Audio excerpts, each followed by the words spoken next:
Ok. Estamos acá con Claudio Katz, quien es un reconocido intelectual marxista y autor de numerosos libros, entre ellos Lenin en América Latina, La epopeya palestina y América Latina en la encrucijada global. Muchísimas gracias, Claudio, por esta entrevista. Para empezar, ¿puedes darnos un breve resumen de tu propio desarrollo intelectual y político? ¿Cómo situarías tu propio trabajo en relación con ciertos movimientos y debates intelectuales y o políticos? Mira, a mí me resulta un poco difícil hablar de mí mismo y autodefinirme. Yo creo que en general lo que yo pienso se puede registrar en lo que escribo, en los libros, en los artículos. Ahí está cuál es mi mirada. En términos generales, yo creo que formo parte del conglomerado de los intelectuales militantes de izquierda, es decir, que analizan los problemas políticos, sociales, económicos, con una mirada siempre puesta en la práctica política, ¿no? Es una reflexión siempre muy, muy conectada. Y eso en parte deriva de la tradición, de una costumbre, de un tipo de forma de abordar la realidad propia quizá de mi generación, muy corriente en América Latina. Yo pienso que la izquierda o el marxismo en América Latina en general se ha desarrollado siempre como un pensamiento conectado con los cambios políticos, la práctica política y la experiencia política. Y de hecho, después de muchos años de militancia, razono de esa forma. Quiera o no quiera, razono de esa forma. A veces tiene sus ventajas, a veces tiene sus desventajas, pero ya lo tengo incorporado. Por lo tanto, cada tema que abordo siempre está relacionado con los efectos políticos, las consecuencias políticas, el qué hacer siempre, ¿no? Yo creo que hay como una impronta leninista en América Latina que no viene directamente de Lenin, sino que viene a través de la Revolución Cubana. Lenin es un inspirador de un tipo de conexión entre teoría y práctica, pero quienes vivimos o emergimos a la lucha política al calor de la Revolución Cubana, nos acostumbramos a ver las cosas de ese tipo, ¿no? Así que yo creo que participo también de toda una corriente de trabajo que busca un marxismo enriquecido, es decir, un tipo de marxismo que supere algunos defectos del pasado, algunos defectos de razonar en forma muy estrecha, muy simplista, muy dogmática, y un tipo de marxismo en conexión polémica permanente con las ciencias sociales y con las teorías rivales en todos los campos.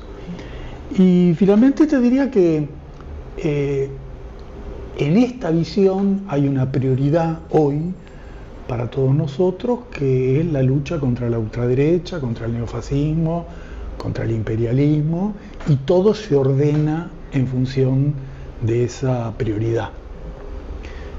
Si no derrotamos a nuestros enemigos en esta era, bueno, el futuro es muy sombrío. Esa es la prioridad, esa es la clave.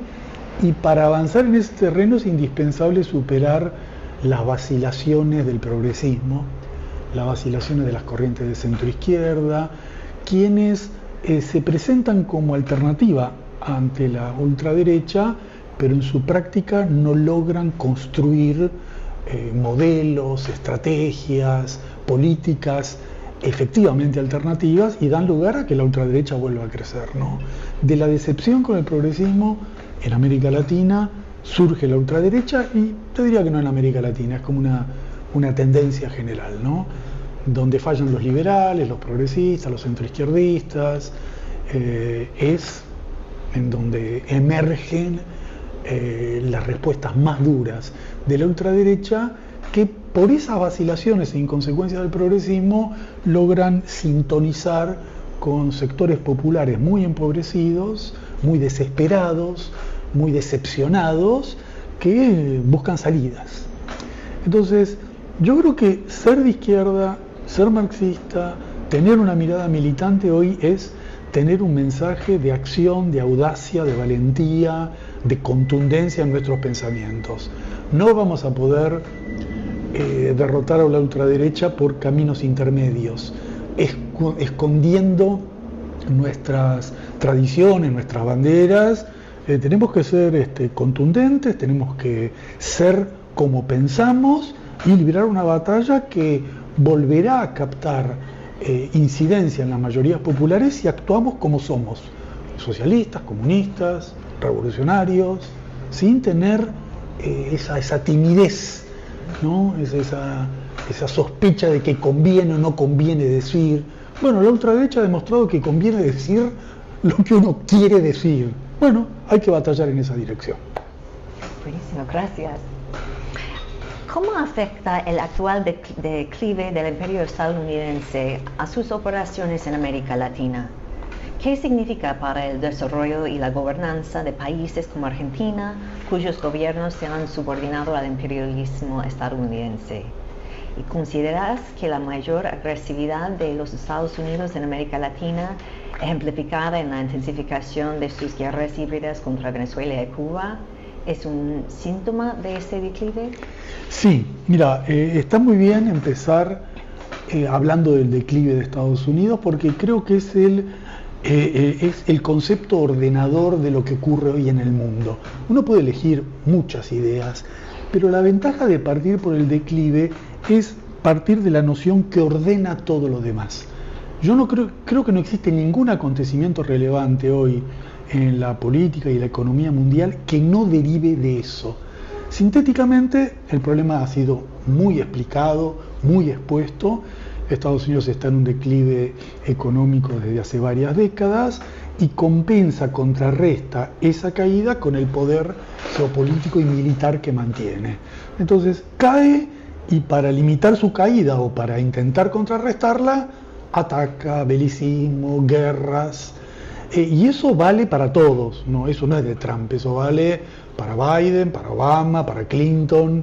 Es una constante porque no depende ni del presidente ni de su partido, es una tendencia objetiva que deriva de la situación en la cual ha quedado Estados Unidos en el mundo y en los escenarios de los famosos declives imperiales.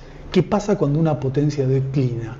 Con la singularidad que en este caso es una potencia que declina en todos los planos, todos, cualquiera, el plano productivo, el plano de las tecnologías, de la inteligencia artificial, en donde uno lo quiera ver, hay una potencia que tiene China, que tiene índices muy visibles, muy perceptibles de competitividad, donde cada día que pasa es más contundente la distancia, ¿no? Por lo tanto, eso es así. Y también es así que Estados Unidos tiene la ventaja, que mantiene un poder militar global extraordinario, mantiene un peso importante en las finanzas, ha sido la cabeza de un sistema imperial durante muchas décadas y bueno, actúa en el escenario mundial contrarrestando su propia caída con acciones guerreras, con acciones militares. Y esto es grave porque Estados Unidos es también el epicentro de una crisis capitalista. Y subrayo capitalista y no policrisis. El término policrisis, que es el que más se utiliza, habla que estamos en una época donde hay una crisis climática, una crisis intelectual, una crisis de pensamiento, una multitud de crisis que están enhebradas. Pero, ¿cuál es el ordenador de eso? ¿Cuál es el rector? ¿Tienen todos el mismo peso? ¿Cuál es la explicación? Bueno, la explicación la brindamos los marxistas, está determinada por una crisis capitalista que hay un debate entre los economistas, si es de sobreproducción, de sobreinversión, de financiarización. Yo tengo mi propia impresión sobre esto, pero lo específico del momento actual es que después de muchos intentos fallidos para salir de esta crisis, después del 2008 se instaló un efecto muy serio sobre la economía estadounidense, y la salida es la guerra. La búsqueda no solo de recuperar hegemonía por el liderazgo mundial, sino una economía de guerra para salir de la crisis económica.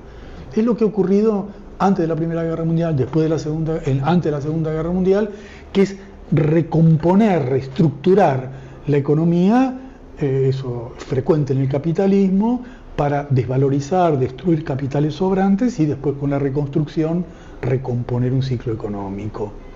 En ese mundo está Estados Unidos, con la singularidad de que Trump lo explicita. La gran novedad de Trump es que dice lo que los liberales ocultan. Se enorgullece de decir que primero América, somos imperialistas, queremos dominar el mundo, y eso tiene un efecto de esclarecimiento, evita tener que discutir si hay un mensaje oculto. No hay no hay nada encubierto. Ellos lo dicen, bueno, a él le parece que por supuesto hay una fuerza divina que le da a Estados Unidos un mandato sobre el resto del mundo, pero el resto del mundo opinamos que no. Así que yo creo que específicamente ahora, en este momento, la acción bélica de Estados Unidos es porque falló el intento de Trump de recuperar peso de Estados Unidos por la vía económica, financiera, monetaria. El plan inicial de Trump no era hacer esta guerra. El plan inicial de Trump era plantarse en forma firme para recuperar el predominio del dólar, para que haya aranceles y todo el mundo financie a Estados Unidos, para llegar a un acuerdo con Rusia sobre Ucrania, y falló todo y por eso se ha lanzado ahora a una acción bélica, una acción bélica que es sumamente riesgosa. Una cosa es meterse con Venezuela, otra cosa es meterse con Irán, ¿no?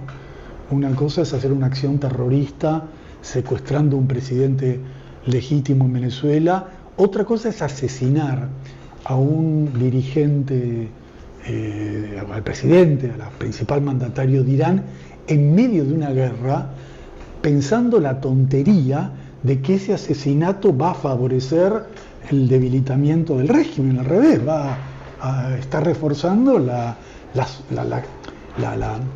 cohesión nacional frente a un agresor. Solo la mezcla de simplismo, vulgaridad, pobreza intelectual. ¿Puede alguien suponer de que si yo asesino a un mandatario, el pueblo se va a sublevar a favor del que está tirando las bombas? Es completamente disparatado. Bueno, veremos lo que ocurre. Ya la revolución de colores que intentaron no les salió. En la primera guerra de los 12 días fallaron y esto recién empezó, pero hay muchos indicios de que este curso de la guerra no es el que esperaba Estados Unidos y está adoptando un perfil muy sorpresivo en la capacidad de Irán para golpear a su agresor. Así que todo esto, ¿por qué es importante? Porque Trump suele decir, o solía decir, que América Latina no interesa, que en este escenario mundial de lucha por la hegemonía global, de tensión entre las grandes potencias, América Latina es algo irrelevante, y que él la iba a ayudar si América Latina se porta bien. En realidad, lo que hizo en Venezuela demuestra cuán importante es América Latina. América Latina es no solo el botín de recursos naturales más importante del planeta, más importante que África, más importante que Asia, por la magnitud de recursos naturales inexplorados que Estados Unidos quiere mantener bajo su control, sino que si Estados Unidos no reafirma su dominación de América Latina, no puede intentar recomponer su liderazgo a escala mundial. No puede disputar con China, subordinar a Europa, negociar con Rusia, si América Latina no está esclavizada en forma total. Y por eso hizo lo de Venezuela. Lo de Venezuela es un efecto demostración de lo que él imagina para América Latina. Un tipo de agresión donde no tiene ningún empacho en decir vengo a robar el petróleo, vengo a apropiarme del petróleo que es mío. No tiene ninguna duda en decir que va a instaurar un régimen de colonia o un sistema de protectorado donde él mismo va a ser la figura principal, y es un modelo de dominación reforzada de América Latina. Esto es lo que está en juego. Este es el monroísmo versión Trump que está intentando. Es una estrategia general que apunta a someter rápidamente a los pequeños países, lograr que Brasil abandone su conexión con los BRICS y su proyecto de desdolarización de la economía, lograr que México quede totalmente subordinada a los tratados con Estados Unidos que impidan una política económica autónoma de México, por ejemplo, que México no haga un tratado con China. Y es una estrategia de recolonización de toda la región, donde la pregunta es si lo va a lograr o no lo va a lograr. Yo creo que es muy improbable. Es muy improbable por muchas razones, pero ya hay indicios de lo difícil que es eso, porque fíjate que cuanto más agrede a América Latina para someterla, más continúan las ventas de China a América Latina. El caso argentino es muy clarificador. Tenemos un presidente totalmente entregado a lo que quiere Estados Unidos, cumple las órdenes de su jefe sin ningún tipo de objeción, y abre la economía, y esa apertura de la economía está haciendo que los productos chinos entren en la Argentina al mismo ritmo o a mayor ritmo que antes. Porque Estados Unidos no puede ofrecer económicamente algo alternativo a China. Entonces, Estados Unidos lo que puede exigir es sometimiento político, subordinación ideológica, neutralización militar, pero no tiene esa capacidad inversora que tenía en los años 50, 60, para acompañar una ofensiva política con una acción económica. Comparar, por ejemplo, a Trump con la política de Kennedy o con la Alianza por el Progreso. En esos momentos, Estados Unidos tenía una economía en desarrollo, próspera, y tenía esa capacidad de dominar el mundo en el plano económico, porque el trasfondo era su control económico del mundo. Eso le permitía a intentar desafiar a la Revolución Cubana con ofertas de inversión, de préstamos, de promesas de prosperidad, que ahora no las hace. Ahora es simplemente venir a robar. Bueno, es muy difícil que una estrategia pueda ser viable cuando el único proyecto es depredar la economía latinoamericana. Así que veremos, pero creo que así como hay problemas militares con Irán, Trump va a tener problemas económicos con América Latina. Gracias. ¿Cómo entiendes la creciente influencia de las empresas chinas en América Latina? El gobierno y los medios de comunicación estadounidenses promueven constantemente el discurso de que China es una potencia imperialista, y algunos académicos progresistas también han adoptado esta línea. Para mí esto parece una grave misrepresentación que tiene como objetivo ocultar las verdaderas causas del declive de los Estados Unidos y legitimar la agresión estadounidense contra China, como su revitalización de la doctrina Monroe en América Latina.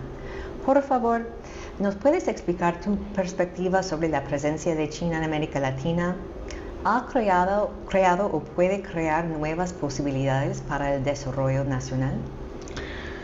Mira, China es el gran protagonista de todos los acontecimientos de las últimas décadas, en América Latina y en el mundo, porque ha tenido un desarrollo completamente asombroso, que te diría que no tiene precedentes históricos contemporáneos. No por el crecimiento, muchos países han crecido, pero es difícil encontrar un caso de un país que comenzó su proceso de industrialización en un piso tan bajo, con un PBI per cápita que era bajísimo, era un país muy subdesarrollado, y en pocas décadas disputa liderazgo mundial con Estados Unidos. Es un acontecimiento que deja pasmado, sorprendido a todo el mundo, y que todos los días tiene alguna evidencia, algún dato nuevo, sea la red ferroviaria de alta velocidad, sea el DeepSeek con la inteligencia artificial, los autos eléctricos, la economía verde. Bueno, todos los días hay algo que demuestra que es un proceso muy consistente, de altísima productividad, donde muchos presagios de que China llegó a un límite porque estaría imitando lo que le pasó a Japón, que tuvo un fuerte crecimiento y en un momento se llegó a este punto y listo. Parecería que no es así. Todo indica que no es así. Que todavía China tiene un margen muy significativo para seguir desarrollándose. Y obviamente esto es lo que produce la desesperación de Estados Unidos. ¿Cómo frenar, cómo contener esto? Yo creo que lo primero que me parece que hay que por lo menos intentar clarificar es por qué ocurre esto. ¿Por qué China ha logrado esto? Y hay muchas interpretaciones, pero yo diría que, en mi opinión, China logró este desenvolvimiento partiendo de un pilar socialista que no tuvieron otros procesos. Un pilar socialista básico de su economía, que conformó todo el cimiento desde el 49 hasta que comenzó este proceso de gran crecimiento. China logró retener el excedente, crecer, desarrollarse y evitar de que ese excedente drenara del país. Y lo hizo con una política que evitó el neoliberalismo y la financiarización, que evitó la desregulación, la conexión con el capital global y la financiarización, el dominio de las finanzas sobre el mundo industrial y el mundo productivo. Y lo hizo obviamente con patrones estatales de regulación de la economía. Y esa es la gran diferencia por la cual Estados Unidos no tiene ninguna posibilidad de disputar con China en el plano económico. Una es una economía regulada por el Estado, la otra no. Bueno, mucho más complejo es el problema de si hay capitalismo o no en China. Es un debate muy intenso. En mi opinión, así, en forma sintética, yo creo que hay una clase capitalista en China, pero que no controla el Estado. Ahí está como la novedad de este proceso. Hay acumulación, hay plusvalía, hay explotación, hay muchos rasgos, sobreproducción, hay muchos rasgos del capitalismo que conocemos, porque China se ha desarrollado con el mercado y con la inversión de capital. Pero esa clase capitalista, rica, desigual, tan oprobiosa como cualquier capitalista de cualquier otro lugar, no tiene ninguna virtud en relación a otro, no maneja el poder del Estado. Y entonces ahí hay una diferencia muy grande, porque cuando esa clase no maneja el poder del Estado, es el Estado el que le fija las normas, los límites de cómo actuar. Y en general en la estrategia global de China, en la ruta de la seda, es el Estado el que fija las normas y después se suman los capitalistas. Esto genera una configuración muy novedosa históricamente. Como todos los fenómenos nuevos, hay que mirarlos con mucho cuidado y entender de que uno está frente a algo nuevo. No fue así en la Unión Soviética. por lo tanto, ni tampoco en el campo socialista. O sea, no hay un precedente que uno diga, bueno, con ese precedente podemos entender esto. Ese precedente nos sirve para entender que gran parte del crecimiento chino se debió a la planificación, al pilar socialista, pero no lo que es ahora. Uno podría decir que está en una larga transición, yo creo que esa sería la mejor definición, una larga transición de un régimen social indefinido, que tiene esta mixtura, esta singularidad, y que el tiempo irá diciendo cómo evoluciona, ¿no? En una disputa interna dentro de China, porque cuando los capitalistas se conforman como clase, disputan, ¿no? Los permanentes cambios en la estructura del partido, en las disputas entre Shanghái y Beijing, son disputas de poder que reflejan estas tensiones entre los que manejan el Estado, los grupos capitalistas, el movimiento popular. O sea, es una sociedad de tensiones, un partido que tiene 100 millones de afiliados. O sea, la idea de que China es una tiranía unánime es absurda, es racionalmente absurda. 1.500 millones de personas con 100 millones de una organización, ¿cómo puede eso funcionar si no es con corrientes, discusiones, como cualquier lugar del mundo? O sea, el sistema político, son sistemas políticos singulares. Cada régimen tiene un sistema político singular. Eso no es lo relevante. Lo relevante son los sectores en disputa y qué disputan. Bueno, y en China hay un proyecto neoliberal que falló y hay un proyecto no neoliberal que recuperó peso en las últimas décadas. Así que yo creo que partiendo de esto, se entiende un poco lo que pasa con China en América Latina, ¿no? China en América Latina ha tenido una expansión impresionante, como la tuvo en todo el mundo, con la diferencia que aquí esa expansión afecta directamente a Estados Unidos. No es lo mismo África, no es lo mismo Asia, no es lo mismo Europa, que sacarle todos los negocios a Estados Unidos y sacarle todos. Es algo impactante. Desde los autos eléctricos en Brasil hasta el puerto de Chancay en Perú, hasta manejar en un momento el canal de Panamá, todo. Y por razones obvias de competitividad, de eficiencia. Entonces, Trump está enloquecidamente lanzado a forzar una ruptura de América Latina con China. Esa es su estrategia central para América Latina, es esa. Todo lo demás son detalles. Él va a Panamá y le dice a Panamá, expulsá a la empresa que maneja el canal. Va a Perú y le dice, anulá la gestión china del nuevo puerto. Viene a la Argentina, anulá todas las inversiones chinas. Es una presión. Pero hay que ver qué pasa, porque las élites latinoamericanas tienen una contradicción muy grande. Ideológicamente, culturalmente son de Miami, pero los negocios están en Beijing. Entonces, el propio capitalista latinoamericano tiene una contradicción, él mismo, porque su posibilidad de hacer negocios no está con Estados Unidos. Entonces, ahí hay también una tensión muy grande.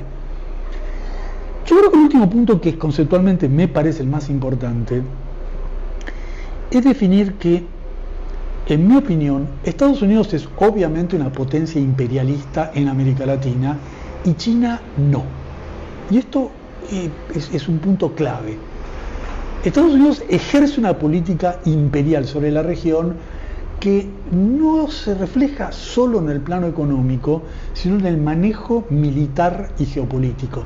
Estados Unidos es un opresor imperial porque organiza golpes de Estado, porque maneja a través de la embajada la política interna de los países latinoamericanos, porque a través de la inmigración penaliza a la masa de latinoamericanos que desesperadamente van a buscar refugio y trabajo en Estados Unidos, porque utiliza el pretexto del narcotráfico para imponer la militarización de la región, y China no hace nada de esto. Ahí está la diferencia. China, ¿qué hace? Negocios. Entonces, uno actúa militarmente, el otro hace negocios. El imperial es China, es Estados Unidos, no es China. Esto no quiere decir que que exista un escenario idílico de convergencia de América Latina con China. Ahí también hay una tensión, porque hasta ahora, en líneas generales, el que ha salido beneficiado de la relación China-América Latina es China y no América Latina. ¿Por qué? Porque China vende productos elaborados y compra materias primas. Bueno, el que vende servicios y productos elaborados y compra materias primas ejerce el típico intercambio desigual que afecta al país subdesarrollado. Entonces, los convenios de América Latina con China en la actualidad son muy desfavorables para la región y favorecen objetivamente a China. Esto ha creado una situación de cierto dominio económico, no político, no geopolítico, pero sí económico en la relación de América Latina con China. Y esto es indispensable, o sería importante equilibrarlo, y se puede equilibrarlo. ¿Y cómo cabría la posibilidad de equilibrarlo? Bueno, mediante una renegociación general de la relación China-América Latina, no de país en país, sino de América Latina como un bloque. El UNASUR, CELAC, ALBA, todas las organizaciones de integración latinoamericana podrían, en un futuro deseable, renegociar con China para que las inversiones chinas en América Latina no sean mineras, en agroproductos, sino que incluyan transferencia de tecnología e incluyan la posibilidad de que en América Latina se haga lo que hizo China cuando recibía inversiones de afuera. Cuando China recibía inversiones de afuera, el Estado le decía, muy bien, vos invertís, pero yo conozco la tecnología y yo por lo tanto preparo mi futura empresa. América Latina tiene que hacer lo mismo con China. Y eso va a favorecer a América Latina y a China, porque puede afectar a capitalistas chinos, pero va a favorecer la hermandad de los pueblos de América Latina, de China, del mundo, que tenemos un interés común, que es el desarrollo, la menor desigualdad, el crecimiento a favor de todos los pueblos. Así que eso es uno de los temas acá en debate de América Latina que es importante puntualizar. Perfecto, gracias. En tu importante libro, América Latina en la encrucijada global, señalas que Argentina ha experimentado un aumento del nivel nacional de pobreza de 3% al 40% de la población en las últimas 5 décadas. ¿Podrías explicar las principales causas de este declive y retroceso en el desarrollo? ¿Y cómo interpretas el legado del kirchnerismo y el peronismo en esta historia? Mira, Argentina es un misterio para todo el mundo y también para los argentinos. Es un caso difícil, porque es el único país mediano que ha tenido un retroceso tan significativo. Esto no ocurrió en los países comparables. No ocurrió en México, no ocurrió en Brasil. La Argentina prácticamente es el país que después de Haití ha tenido la mayor caída del Producto Bruto per cápita de las últimas décadas. Tiene un ingreso por habitante que hoy es menor al que teníamos hace más de una década. O sea, hay un retroceso absoluto. Y bajo el capitalismo lo corriente son las contradicciones, las tensiones, pero no el retroceso absoluto. Eso es un elemento de degradación, de crisis muy superior. Eso le ha pasado a la Argentina. Y obedece a varias razones. La primera es de muy largo plazo. La Argentina emergió como una potencia agroexportadora, se especializó en la venta de trigo, en la venta de carne. A partir de eso desarrolló una industria que, mientras que el agro se mantuvo muy productivo, la industria se mantuvo muy poco productivo. Entonces, desde hace décadas hay una disputa entre los dueños del agro y los dueños de la industria por la renta que genera el agro, que la industria lo quiere para crecer y el agro dice no, es todo mío. Y esa es una tensión interburguesa que no se resuelve desde hace mucho tiempo. Se sumaron los financistas también, y eso, al no resolverse, dio lugar a tensiones que se manifiestan en la devaluación de la moneda, la inflación permanente, el endeudamiento, la fuga de capital, que cada gobierno neoliberal, la dictadura, Menem, Macri, ahora Milei, lo agrava, porque vienen los neoliberales, golpean a la industria más fuerte, después caen los neoliberales, vienen los peronistas habitualmente, hay un modelo neodesarrollista que intenta limitar este desplazamiento de la industria, no lo logra y la crisis se recrea. Entonces, hay primero un problema económico de largo plazo que ha generado una enorme expatriación de capital. Así como China logró retener acá, es probablemente el país con mayor descapitalización, o sea, de capitales argentinos en el exterior, de América Latina seguro y del mundo uno de los primeros.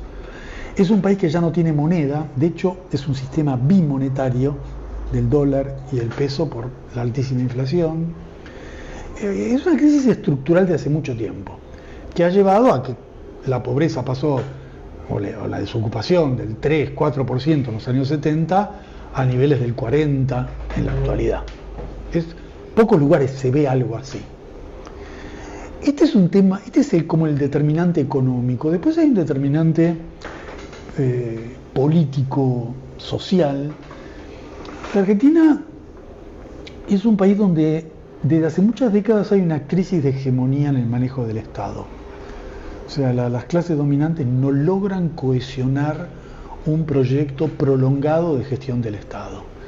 Entonces, pasa un gobierno, va al otro gobierno, crisis permanentes, un país que vive en la crisis política constante, al punto tal que el sistema político está tan degradado que los grupos de poder ya dominan más a través de la justicia, de los medios de comunicación, en parte a través de las fuerzas represivas, que por el sistema político. Sumemos que Argentina tiene además un problema, tiene un ejército muy corroído, porque tuvo una guerra que perdió, no tiene el ejército estable de Brasil, de México, no sé, de Brasil, de Chile. Hay una crisis en el manejo del sistema político, y finalmente hay un tercer elemento, que es lo que en la literatura política argentina se llamaba siempre el empate hegemónico, que es una relación de fuerzas entre los poderosos y el movimiento popular que siempre está empatada. Nunca uno le gana al otro. Nunca los grupos de poder someten a los trabajadores y nunca los trabajadores logran contrarrestar la ofensiva de los poderosos.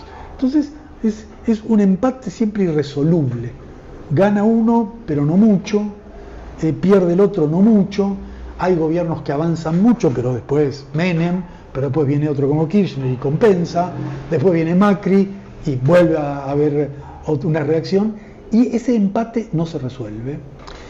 Y eso ha dado lugar a que en la Argentina exista un movimiento social muy fuerte. Muy fuerte porque tiene tres pilares muy significativos. El movimiento sindical, que es uno de los países con mayor tasa de sindicalización del mundo, con organizaciones sindicales importantes, un movimiento piquetero, de movimientos sociales, de desocupados, y un movimiento democrático.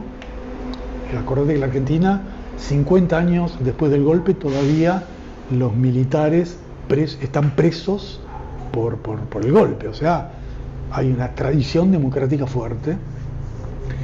Y el propósito obsesivo de los grupos de poder es destruir ese movimiento popular. Esa es como la obsesión. Lo intentaron con la dictadura, lo intentaron con Menem, lo intentaron con Macri, ahora lo intentan con Milei. Y Milei es quizás el intento más serio de todos que tuvimos hasta ahora de destruir el movimiento popular. Hemos tenido un primer año de Milei con fuerte reacción en las calles, pero un segundo año mucho más difícil, y la coyuntura actual es difícil. Después se acaba de votar la ley laboral, Es un escenario complejo para el movimiento popular y Milei está completamente embarcado en destruir todo. Y lo singular de Milei es que Milei, para destruir el movimiento popular, destruye también la economía argentina, y esa destrucción de la economía argentina afecta a los grupos de poder. Y los grupos de poder prefieren que se afecten sus propios intereses económicos con tal de que Milei discipline a los sindicatos, debilite al movimiento social, sofoque a las luchas democráticas. Y esa singularidad estamos viendo hoy en día.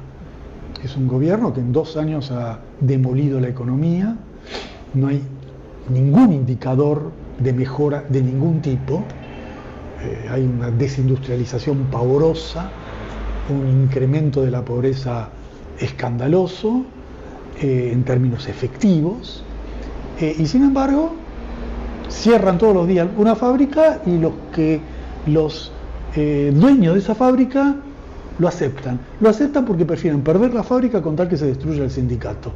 Total, ellos esperan que después volverán a poner la fábrica sin sindicato. Esa es su estrategia.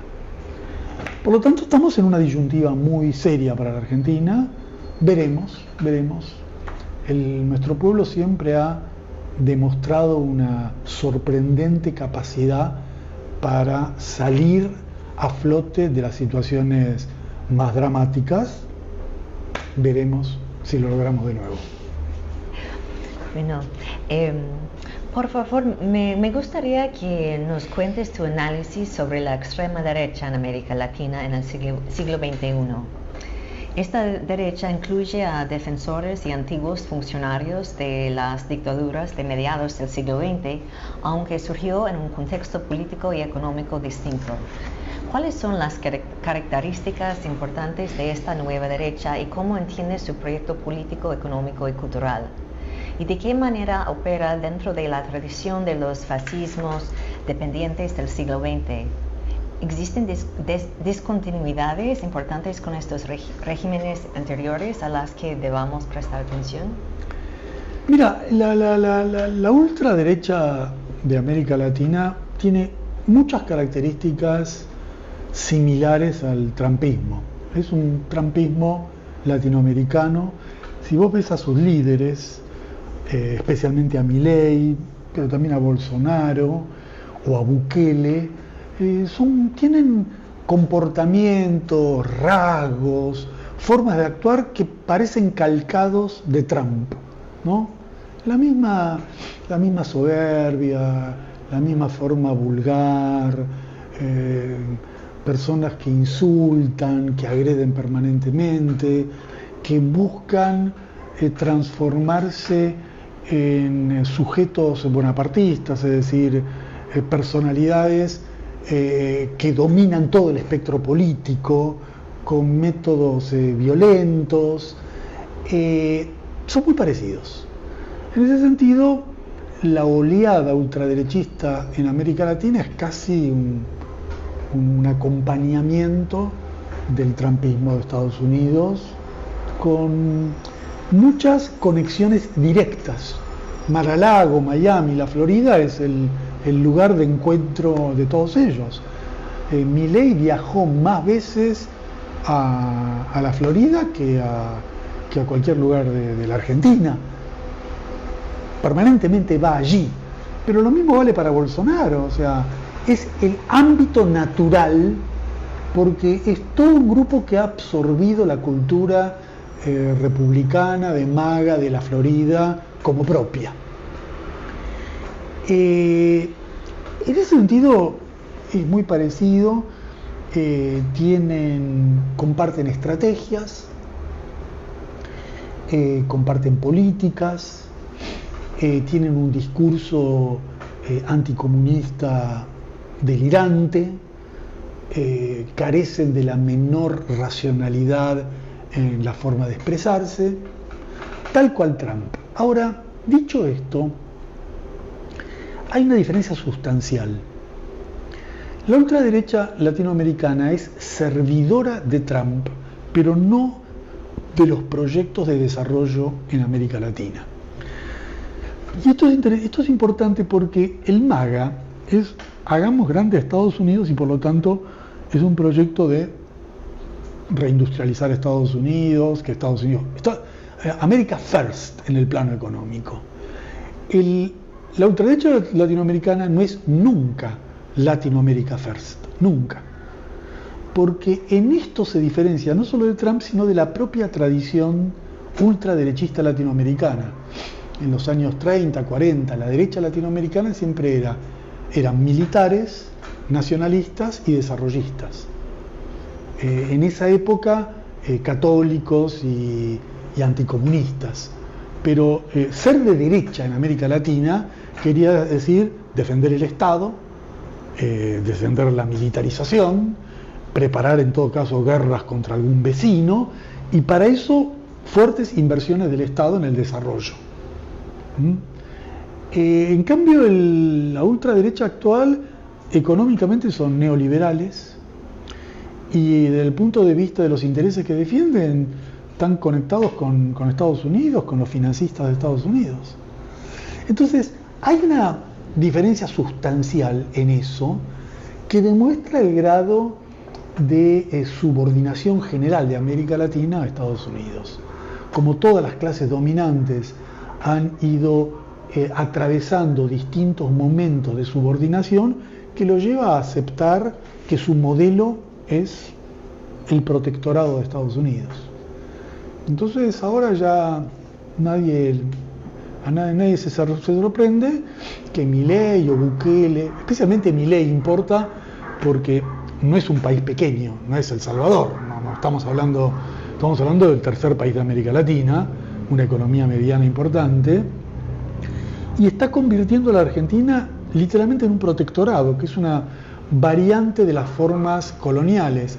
En la forma colonial, el virrey nombra a las autoridades. En los protectorados, las autoridades son todavía nombradas por el sistema político local, pero las relaciones exteriores y los recursos naturales están en manos del país dominante. Y ese es el modelo de protectorado que está generando la ultraderecha en América Latina. Es un tipo de subordinación que tiene dos explicaciones. La primera, la que señalé, las clases dominantes se han sometido crecientemente a Estados Unidos, y la otra, el propósito específico de la ultraderecha latinoamericana actual es revertir el ciclo progresista de la década pasada. En Estados Unidos no hubo ciclo progresista, en Le Pen en Francia no hubo ciclo progresista. Aquí hubo por lo menos una década, más de una década y media, de gobiernos de distinto signo, embolsados en la denominación progresista, pero que incluían gobiernos de centro-izquierda como Lula o como Kirchner, con gobiernos radicales como Evo Morales o Chávez, que más que progresistas eran proyectos conectados con alguna variante del proyecto socialista. Pero todo el bloque es conocido como la marea rosa o como el ciclo progresista. El propósito de la ultraderecha es revertir eso. Y revertir eso es romper la base de ese ciclo progresista, que fueron los levantamientos populares. Hubo ciclo progresista porque en Ecuador, en Bolivia, en Argentina, en Venezuela, en la primera oleada, hubo levantamientos populares, y hubo un segundo intento de ciclo progresista que no llegó a afianzarse porque en el 2018, 19, 20 hubo alzamientos en Perú, en Chile, en Colombia, nuevamente en Ecuador. Y bueno, la ultraderecha viene para terminar con eso. Y el rasgo neofascista que tiene la ultraderecha viene de ahí. Neofascista porque son todos organizaciones con componentes internos fascistas, pero el fascismo se define por dos rasgos que ninguno de todos ellos ha logrado consumar. La primera es un régimen explícitamente totalitario, y el segundo es el uso de la violencia a una escala de terrorismo de Estado masivo.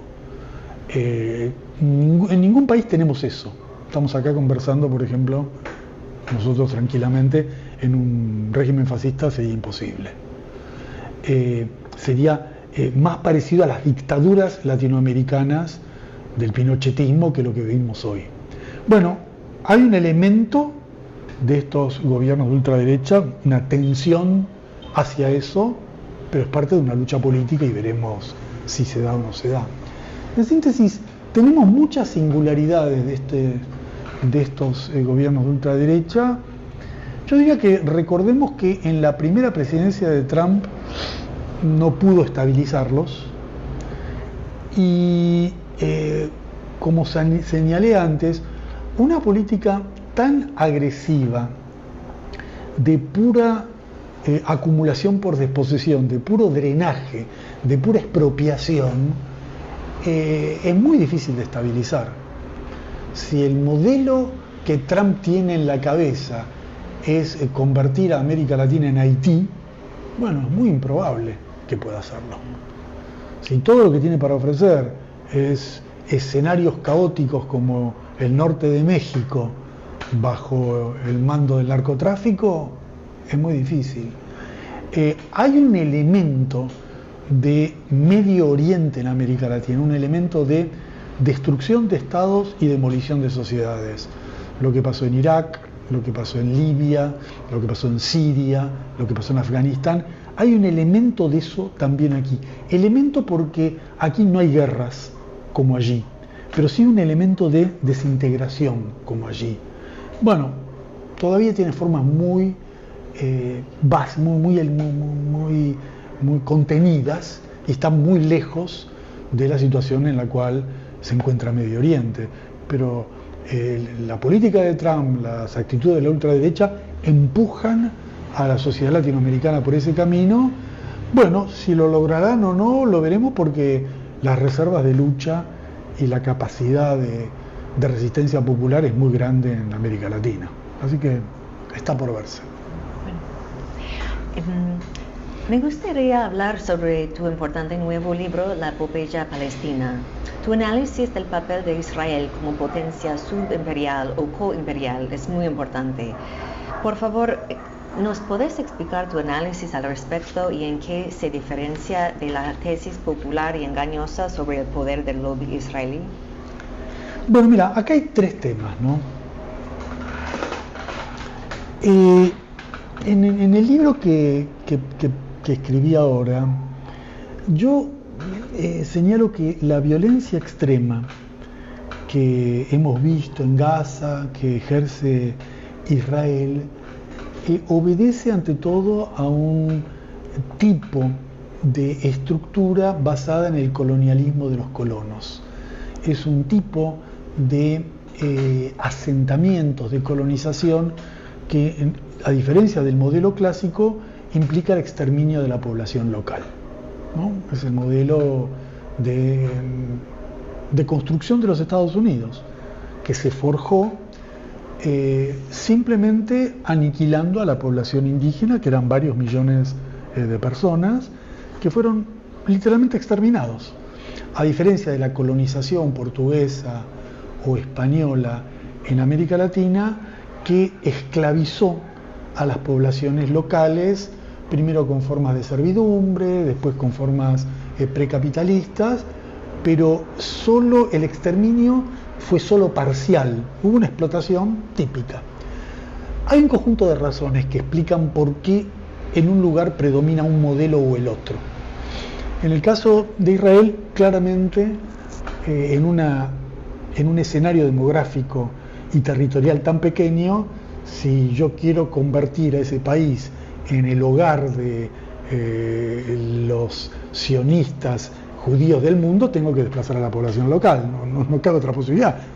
No hay lugar tengo que traer 7 millones de personas y expulsar 7 millones de personas.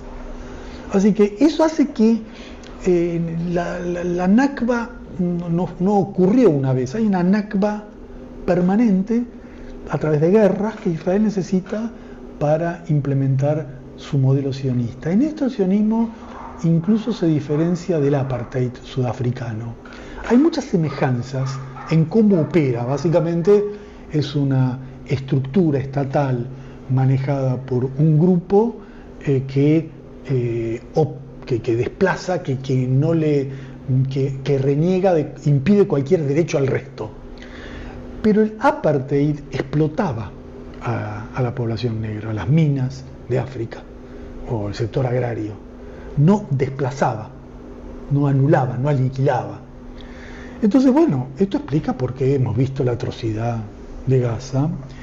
Y el segundo elemento característico es lo que yo llamo el modelo coimperial, que es esta relación de Israel en la estructura interna del imperialismo estadounidense, ese afianzamiento.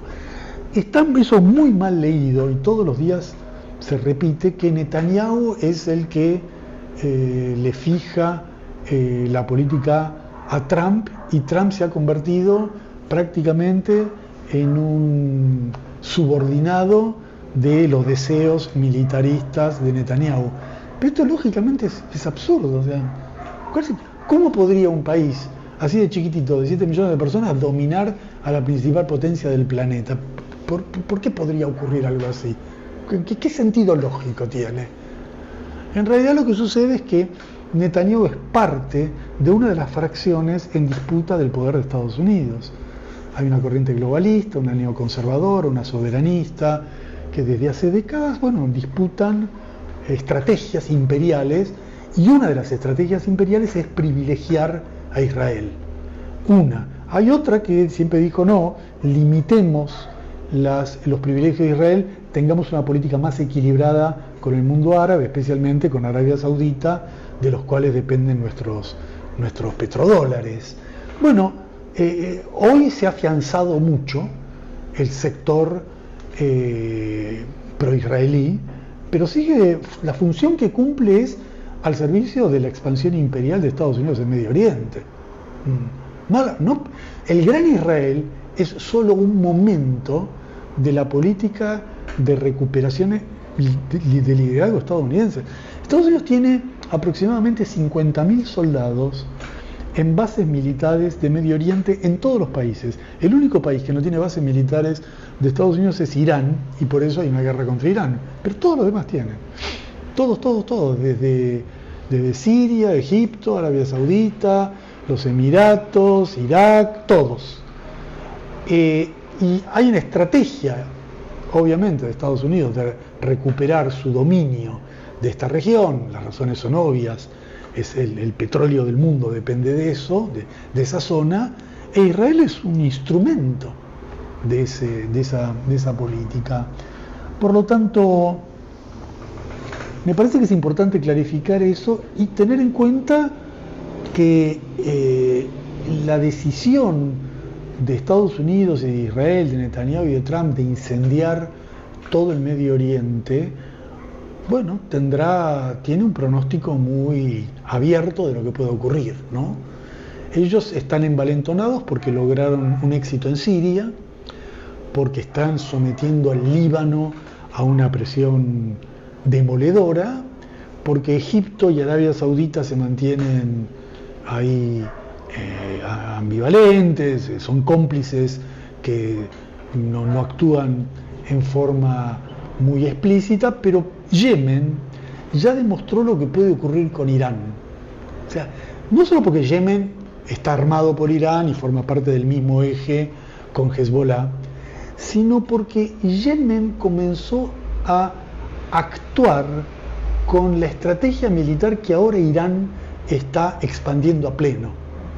Yemen empezó tirando los misiles y todos se sorprendían cómo un país tan pequeño y tan insignificante podía tener esa relevancia militar frente a Israel, Arabia Saudita, y empezó a probar probablemente lo que Irán viene preparando hace mucho tiempo, que es un nuevo tipo de guerra, que es la que estamos viendo en la actualidad, una guerra que es una guerra muy centrada en el campo de las tecnologías de los misiles. Y hasta ahora estábamos acostumbrados a ver que el dominador tiraba misiles al dominado. lo que por primera vez estamos viendo es la respuesta del afectado. Y si esto sigue simplemente la lógica histórica, que el dominio de una potencia militar siempre es relativo, dura hasta que el agredido copia la tecnología que utiliza el agresor. Eso así ha sido siempre la historia y así es en la actualidad. El hecho de que Estados Unidos haya desarrollado primero los misiles se parece a por qué Estados Unidos tenía las mejores tecnologías y China ahora reconvirtió esas mejores tecnologías en algo más productivo. Parecería ser que en el terreno militar está pasando algo parecido. Estados Unidos desarrolló los misiles de altísima generación que parecían invencibles, mientras sus rivales copiaban y desenvolvían con mayor productividad las mismas tecnologías. Eso en un eje Irán, Rusia y China. Obviamente no lo hace Irán solo, pero indica que una de las características que tiene la tecnología digital es la facilidad para imitar, la facilidad para copiar. Con mayor velocidad yo puedo apropiarme de esa tecnología y reconvertirla. Eso es lo que parece que está ocurriendo y puede llegar a ser una sorpresa en la guerra. El otro tema de este punto es el genocidio de Gaza. Yo creo que aquí hay que mirar con mucha atención el tipo de guerra del futuro. El tipo de guerra del futuro no es una guerra, es una matanza, una masacre total. Que lo hemos visto en Gaza y seguimos viéndolo, que consiste en disparar a la población civil en forma indiscriminada y de la misma manera que se anularon las diferencias entre el terrorismo y la guerra, se anulan las diferencias entre la acción militar y la penalización de la población civil. El terrorismo no es lo mismo que la guerra. En la guerra se enfrentan dos contrincantes con ciertas reglas. Esas reglas suponen que nunca voy a asesinar al líder del campo rival, porque si lo asesino no tengo forma de negociar nada. Y en la guerra siempre se negocia. Se negocia cuando uno gana, cuando uno pierde, cuando uno empata, siempre se negocia. Si yo sustituyo la guerra por el terrorismo y por lo tanto recurro a un método de gángsters, el resultado es gángster. Los gángsters en general no negocian. Se lo vi ahí en Sinaloa. Disparan, se matan, pero no ordenan una sociedad. Las guerras son parte de la lógica de la sociedad. Entonces, Israel y Estados Unidos, por su propia debilidad, recurren al terrorismo y no a la guerra. ¿Por qué por su debilidad? Porque ni Israel ni Estados Unidos pueden invadir con personas, que es la forma de hacer la guerra. No existe otra forma de hacer guerras. Las guerras no son un juego, un videogame. Cuando la aviación actúa, prepara el ingreso de la infantería. Y después de lo ocurrido en Irak en el 2003 y en Afganistán en los últimos años, Estados Unidos ha percibido que no puede invadir con tropas.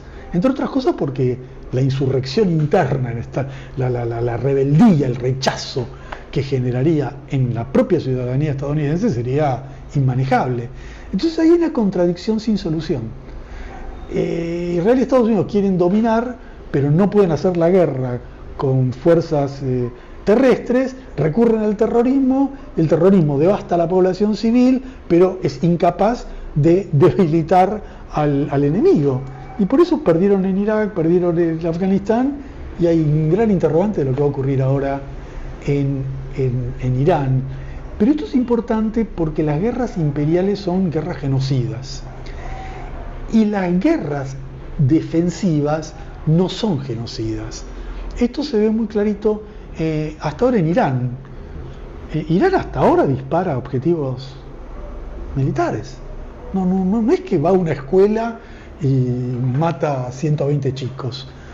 No es que va y asesina a un jefe espiritual, porque el asesinato de Khamenei no es la de un presidente o de un general. Es como si alguien decide matar al Papa. Bueno, muy bien, el Papa, estás afectando otro nivel de conciencia, sentimientos, afinidades, que van mucho más allá de un presidente. Estás tocando una fibra religiosa, que para los creyentes, no en mi caso, para los creyentes, que son la inmensa mayoría de la población mundial, es algo muy sensible. Entonces, ellos recurren al terrorismo con la misma desfachatez que asesinan a la población civil. Y en cambio las reglas de la guerra siguen presentes en los que defienden. Hay reglas de la guerra en Irán, las hay en Hezbollah y las hay en Hamas. Todos ellos, cuando penalizaron víctimas civiles, fue por la necesidad de la acción defensiva, no por la simple furia. Son las víctimas civiles de una acción inevitable, pero no es una elección, porque es la diferencia entre el terrorismo y la resistencia. Bueno, y el último tema es América Latina y esto, ¿no? Yo creo que América Latina está muy involucrada, o tiende a estar bastante involucrada en todos estos problemas de Palestina. Primero por una razón bastante obvia, Estados Unidos ataca a Medio Oriente para apropiarse del petróleo y oprime a América Latina para quedarse con el petróleo o los recursos naturales. En ese sentido, la analogía de Venezuela con Irán es muy grande. Los dos casos es lo mismo. Pero además hay una observación muy atenta de los movimientos populares de la izquierda en lo que ocurre en Palestina y en Medio Oriente por una afinidad de lucha. Resisten al mismo opresor. Nosotros tenemos 2 siglos de resistencia, 1 siglo y medio de resistencia a invasiones de Estados Unidos. Ellos también. Hay como una historia común de luchar contra el imperialismo. Y hay probablemente en América Latina una sensación de admiración por la Nakba, ¿no? por la resistencia, por la forma en la cual el pueblo palestino, de cada golpe que recibe, vuelve a actuar con fuerza, ¿no? Eso parecería que se está repitiendo ahora en Irán, que es el golpe moral fuerte del asesinato de un líder, bueno, consolida la resistencia. Fíjate que Israel ha ido asesinando, prácticamente la historia de Israel es la historia del asesinato de los líderes palestinos, uno tras otro. Primero a los de la OLP, después a los de la Yihad, después al Frente Popular, después al Frente Democrático, y ahora Hamas y Hezbollah. Los asesinos, y eso no modifica la tenacidad de un proceso de resistencia.